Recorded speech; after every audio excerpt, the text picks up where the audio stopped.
ഞാൻ പ്രതീക്ഷിച്ചതുപോലെ തന്നെ ശ്രീ കെന്നത്ത് ജോർജ് എന്ന് പറയുന്ന അഡീഷണൽ സെഷൻസ് ജഡ്ജി പാലക്കാട് ഈ ചെന്താമരയ്ക്ക് വധശിക്ഷ തന്നെ കൊടുത്തു. ഇത് വധശിക്ഷ കൊടുക്കേണ്ട കേസ് തന്നെയാണ്. അത് നേരത്തെ അത് പറയാമെന്ന് പറഞ്ഞു കഴിഞ്ഞാൽ ആ വിധിയെ സ്വാധീനിക്കുന്നതുകൊണ്ടാണ് ഞാൻ അതിനെക്കുറിച്ച് പറയാതിരുന്നത്. അതായത് അതായത് ശിക്ഷയുടെ ചില പ്രിൻസിപ്പിൾസ് ഉണ്ട് ശിക്ഷ കൊടുക്കണ്ടേ.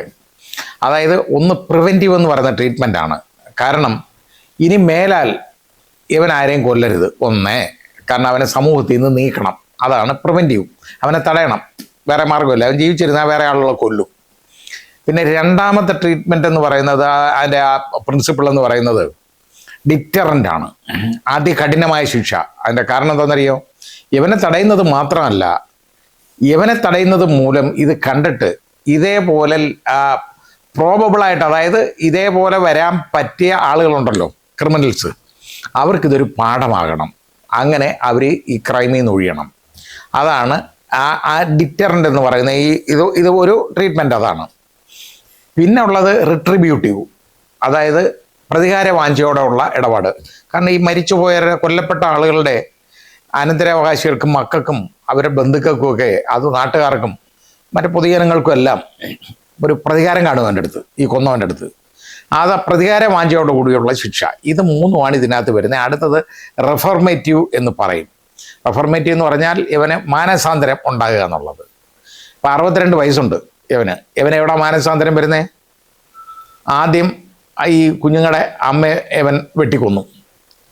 അത് വളരെ ദാരുണമായിട്ടുള്ള കൊലപാതകമാണ്, അതിദാരുണമായിട്ടുള്ള കൊലപാതകമാണ്. അവർ അടുക്കളയിൽ പാചകം ചെയ്തുകൊണ്ട് നിന്നപ്പോൾ പോയി വെട്ടിക്കൊന്നതാണ്. ഒരു കാര്യമില്ലാതാണ്.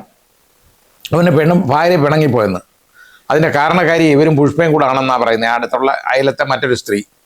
അവർ ഭാഗ്യത്തിൻ്റെ രക്ഷപ്പെട്ട കേട്ടോ, അവരെ കൈ കിട്ടിയില്ല, അല്ലെങ്കിൽ അവരെ അവൻ കൊന്നേനെ. അപ്പോൾ ഇതും കഴിഞ്ഞതിന് ശേഷം ഇവനെ അതിനു വേണ്ടി അവൻ ജയിലിൽ കിടന്നു.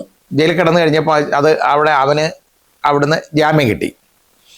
അത് ജാമ്യമല്ല, അതിൽ ശിക്ഷ ഉണ്ടായി. അതിൽ നിന്ന് പരോളിൽ ഇറങ്ങിയിട്ട് നേരെ വന്ന് അതിൻ്റെ പിറ്റേ ദിവസം വന്ന് ഈ സുധാകരനെ, അതായത് ഈ കുഞ്ഞുങ്ങളുടെ അച്ഛനെ, അയാളുടെ വീടിൻ്റെ തൊട്ട് മുമ്പിലുള്ള റോഡിൽ അവിടെ ഇട്ടങ്ങ് വെട്ടിക്കൊന്നു.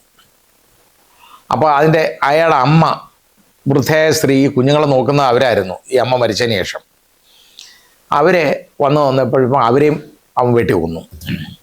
എന്നിട്ട് അവൻ അവിടുന്ന് ഈ വെട്ടുകത്തിയായിട്ട് നേരെ അങ്ങ് കാട് കയറി. അതായത് അതിലേക്കൂടെ ഒരു വയലിലിറങ്ങി അവൻ നടന്നു പോയി. അവിടെ ഒരു മലയുടെ മണ്ടയിൽ കയറി അവിടെ ഒരു ഗുഹയ്ക്കകത്ത് കയറി ഒളിച്ചിരുന്നു. അങ്ങനെയാണ് സംഭവിച്ചുകൊണ്ടിരുന്നത്. അപ്പോൾ ഈ ഒരു കാര്യം, അതായത് നമ്മൾ ഇത് നോക്കേണ്ടത്, ഇവനെ എവിടുന്നായവൻ നന്നാവുന്നേ? ഇവനെ പുറത്തു വിട്ടാൽ മാത്രമല്ല, ഈ കുഞ്ഞുങ്ങളെയൊക്കെ കോടതി വിളപ്പിച്ച് അവൻ കണ്ടപ്പോൾ അവൻ പറയുന്നത് ഉണ്ടെന്നറിയാം. പിള്ളേർ ഭയചകിതരായിട്ട് ആ കുഞ്ഞുങ്ങൾ പറയുന്നത് വർത്തമാനമുണ്ട്. അവൻ കാണുമ്പം കൊല്ലും എന്നായവൻ പറയുന്നേ. എന്നിട്ട് ഇപ്പോൾ അവസാനം നോക്കിക്കോണം, അവൻ്റെ അഭിഭാഷകൻ്റെ അഡ്വൈസ് ആയിരിക്കാം ഈ ശിക്ഷയെക്കുറിച്ച് വല്ലതും പറയാനുണ്ടോയെന്ന് ചോദിച്ചു കഴിഞ്ഞപ്പോൾ അവസാനം പറഞ്ഞത്, ഈ പിള്ളേർ എൻ്റെ മക്കളെ പോലാണ്, ഇവൻ്റെ മക്കളെ പോലെ. ഇപ്പം അതുവരെ ഇവൻ കൊല്ലും എന്ന് പറഞ്ഞുകൊണ്ട് ആ സ്വഭാവം അവൻ പതുക്കെ മാറ്റി. കാരണം ഈ ശിക്ഷ ഒന്ന് കുറച്ചെടുക്കാൻ വേണ്ടിയാണ്. മക്കളെ പോലാണ്, ഞാൻ ജയിലിൽ കിടന്ന് ജോലി ചെയ്ത് ആ പൈസ ഇവർക്ക് ചെലവിന് കൊടുക്കുന്നു, ഈ കുട്ടികൾക്ക്. പിന്നെ അവരെ അമ്മയെ വെട്ടിക്കൊന്നു, അവരെ അച്ഛനെ വെട്ടിക്കൊന്നു, അവരുടെ അമ്മൂമ്മയെ വെട്ടിക്കൊന്നു. എന്നിട്ട് ഇവനെ പിള്ളേർക്ക് അതിൻ്റെ ശിക്ഷ അനുഭവിക്കുന്നതിന് അവൻ ജയിലിൽ കിടന്നുകൊണ്ട് ആ കാശ് വാങ്ങിച്ച് അവൻ ചെലവിന് കൊടുക്കുന്നു. നല്ല കാര്യമല്ലേ? ഇതാ കാര്യം. എനിക്കിത് കേൾക്കുമ്പോൾ ഓർമ്മ വരുന്ന ഒരുത്തൻ മദ്യപിക്കുന്ന ഒരുത്തൻ്റെ അടുത്ത് ഇപ്പം എങ്ങനെ ചെലവ് കഴിയുന്നതെന്ന് ചോദിച്ചു. ഞാൻ രാവിലെ ബിവറേജസ് കോർപ്പറേഷനിൽ പോയി ക്യൂ നിൽക്കും. നിന്നിട്ട് അവിടെ നിന്ന് ഒരു കുപ്പി വാങ്ങിച്ച് അത് ഞാൻ കുടിച്ചിട്ട് ആ കുപ്പി വിറ്റ് ആ കാശ് കൊണ്ടാണ് ജീവിക്കുന്നതെന്ന് ഒരുത്തൻ പറഞ്ഞ്. അതാണ് എനിക്ക് ഓർമ്മ വന്നത്. അത്രേ ഉള്ളൂ. ഇവനെയൊക്കെ ഉണ്ടല്ലോ, ഇവനെയൊന്നും നിലം തൊടാൻ അനുവദിക്കരുത്.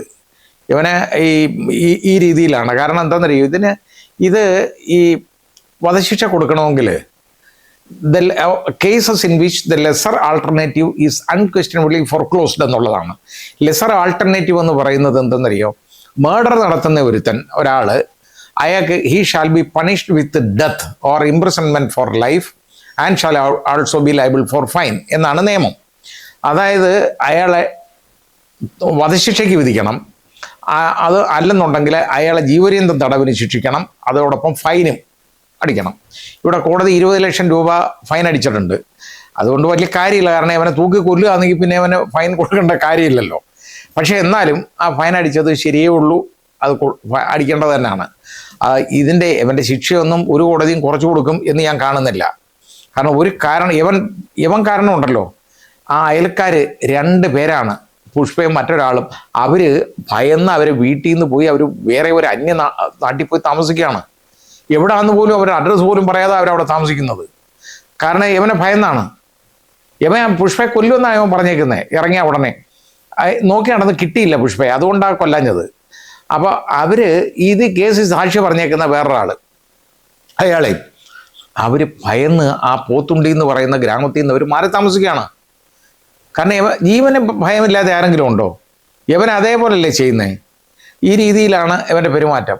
ഇവന് മാനസിക അസുഖമൊന്നുമില്ല, അഹങ്കാരമാണ് വൈരാഗ്യം. അവൻ മനുഷ്യനേ അല്ല ഇവൻ. അവൻ്റെ കണ്ണുകളിലൊന്ന് നോക്കിക്കോളൂ നിങ്ങൾ, അന്നേരം അറിയാം അവൻ ആരാണെന്ന്. അവൻ്റെ മുഖത്തെ ആ പേശിയുടെ വലിവ് കണ്ടിട്ടുണ്ടോ? ഏറ്റവും വലിയൊരു ക്രിമിനലിൻ്റെ ഒരു ലുക്കാണ് അവനുള്ളത്. ഇത് ഞാൻ കണ്ട് നല്ല പരിചയമുള്ളതുകൊണ്ട് ഞാൻ പറയുന്നതാണ്. ഈ കേസ് എന്ന് പറയുന്നത്, ഇതിൻ്റെ ഫാക്ട്സ് നോക്കുമ്പോൾ, this a case in which the lesser alternative is unquestionable foreclosed. അതായത് ലെസർ ആൾട്ടർനേറ്റീവ് എന്ന് പറയുന്നത് ജീവപര്യന്തം തടവും പിഴേ. അത് ഒരു സംശയ ലെവലേശമന്യേ അത് മതിയാവുന്നതല്ല.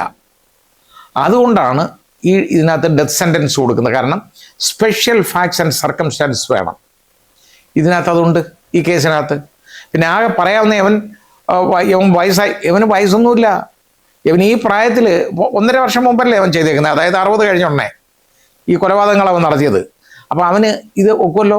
പിന്നെ മാത്രമോ, അവൻ നല്ല ആരോഗ്യമുള്ളവനാണ്. അവന് യാതൊരു ആവശ്യതയില്ല, ഒരസുഖങ്ങളും ഇല്ല. പിന്നെ ആകെപ്പാടെ ഇവനുള്ളത് ഇവന് വിശപ്പ് ഭയങ്കരമാണെന്ന് ആ നാട്ടുകാർക്കറിയാം. അങ്ങനെയാണ് അവരെല്ലാം പറഞ്ഞു കൊടുത്തത്. ഇവൻ 2 ദിവസം ഗുഹയിൽ അവിടെ ഒളിച്ചിരുന്നാൽ അവൻ 3 നേരം മല ഇറങ്ങും എന്ന് പോലീസുകാരെടുത്ത് അവർ പറഞ്ഞു. അങ്ങനെ 2 ദിവസം കഴിഞ്ഞുടനെ അവൻ അവിടെ നിന്ന് ഇറങ്ങി. കാരണം അവന് വിശക്കുന്നു. വിശപ്പ് അവന് സഹിക്കാൻ പറ്റത്തില്ല. അവൻ പട്ടിണിയൊന്നും കിടക്കത്തില്ല. വളരെ സുഖമാനാണ്. അവന് ചാപ്പാട് കഴിക്കണം. ഇനി കുഴപ്പമില്ല, അപ്പോൾ ജയിലിൽ സുഭിക്ഷമായിട്ട് ആഹാരമൊക്കെ കിട്ടും. അത് നല്ല രീതിയിലുള്ള ചാപ്പാടുമൊക്കെ കിട്ടും. ചിക്കനും മട്ടണും മീനും അതുപോലെ എല്ലാം കിട്ടും. ഇത് നമ്മുടെ തമിഴ്നാട്ടിലെ മുഖ്യമന്ത്രി ഉണ്ടല്ലോ, നമ്മുടെ വിജയ് ചെയ്ത തന്ത്രമുണ്ടല്ലോ അവിടെ തമിഴ്നാട്ടിൽ. വിജയ് ഒരു പണിയിറക്കി. കുഞ്ഞുങ്ങൾക്ക് ജയിലിലെ ഭക്ഷണം കുഞ്ഞുങ്ങൾക്കും, കുഞ്ഞുങ്ങളുടെ ഭക്ഷണം ജയിലിലും. എന്ന് പറഞ്ഞാൽ സ്കൂളുകളിൽ കുഞ്ഞുങ്ങൾക്ക് കൊടുക്കുന്ന ഭക്ഷണം ഉണ്ടല്ലോ, കഞ്ഞിയും പയറും. അതേ യവന്മാർ കുടിക്കട്ടെ. യവന്മാർ കഞ്ഞിയും പയറും കുടിച്ചാൽ പോരെ? എന്ത് വേണം? ഇവനൊക്കെ എന്തിന് ചിക്കനും മട്ടണും ഒക്കെ കൊടുക്കണം? ഇവൻ്റെയൊക്കെ ആരോഗ്യം നോക്കിയിട്ട് എന്താ കാര്യം? അതൊന്നും ഹ്യൂമൻ റൈറ്റ്സ് വയലേഷൻ ഒന്നും അല്ല. ആഹാരം കൊടുക്കണമെന്നുള്ളേ ഉള്ളൂ. ഇതെടുത്ത് പിള്ളേർക്ക് ചിലവിന് കൊടുക്കട്ടെ സ്കൂളുകളിൽ. അത് കൊടുത്താൽ അതിന് നേട്ടമുണ്ട്. അടുത്ത തലമുറയ്ക്കെങ്കിലും അത് ഒരു ഗുണം ചെയ്യും. അല്ലാതെ യവന്മാർക്ക് സ്കൂളിലെ ഭക്ഷണം യവന്മാർക്കും യവന്മാരെ ഭക്ഷണം സ്കൂളിലും വിജയിയാക്കിയത് ഏറ്റവും നല്ലൊരു കാര്യമാണ്. അത് ഇവിടെയും പ്രാബല്യത്തിൽ വരുത്തേണ്ടതാണ്. അതിനൊരു കുഴപ്പമില്ല, അതിന് യാതൊരു പ്രശ്നവുമില്ല. അത് ചെയ്യണം. ഇവനൊക്കെ തിന്ന് സൂചിച്ച് കിടക്കുകയാണ്. കൂടുതലും രാഷ്ട്രീയ കൊലപാതകങ്ങൾ എന്നുള്ള പേരിൽ അറിയപ്പെടുന്നവന്മാരാണ് ഈ കിടക്കുന്നത്. അവന്മാർ മാടിനെ വെട്ടുന്നു എന്ന് പറഞ്ഞിട്ട് ആളുകൾ വെട്ടിക്കൊന്നിട്ട് അവിടെ വരികയാണ്. ചന്ദ്രശേഖരൻ വധത്തിലെ ഉൾപ്പെടെ പ്രതികൾ. ഇവനെയൊക്കെ തീറ്റിപ്പോറ്റേണ്ട കാര്യം എന്താ പൊതുജനങ്ങൾക്ക്? അത് ചിന്തിക്കണം. എന്താ അവനൊക്കെ കൊടുക്കേണ്ട ഭക്ഷണം എന്ന് പറഞ്ഞാൽ ജീവിച്ചിരിക്കാൻ ആവശ്യമുള്ള ഭക്ഷണം കൊടുക്കണം, അത് മതി. ഇവർക്ക് പോഷകാഹാരം, ഇവന് മുട്ടയും പാലും ഇതൊന്നുമല്ല യവന്മാർക്ക് കൊടുക്കേണ്ടത്. യവന്മാർക്ക് സ്കൂളിലെ ഭക്ഷണം യവന്മാർക്ക് കൊടുക്കണം. ഇവിടുത്തെ ഭക്ഷണം എടുത്ത് സ്കൂളിലെ കുഞ്ഞുങ്ങൾക്ക് കൊടുക്കണം. അതും ചെയ്യണം. ഏതായാലും ഈ ചെന്താമര എന്ന് പറയുന്നവനുണ്ടല്ലോ, അവന് ഒരു കാരണവശാലും അവൻ പുറത്തിറങ്ങരുത്. പുറത്തിറങ്ങി കഴിഞ്ഞാൽ ഈ കേസിൽ സാക്ഷി പറഞ്ഞേക്കുന്ന ആളുകൾക്കും അതുപോലെ തന്നെ ആ പുഷ്പ അവർ തിരിച്ചു വരാനിരിക്കുക. ഇപ്പോൾ വധശിക്ഷയാണെന്ന് അറിഞ്ഞുകൊണ്ട് അവർക്കുമൊക്കെ ജീവന് ഭീഷണിയാണ്.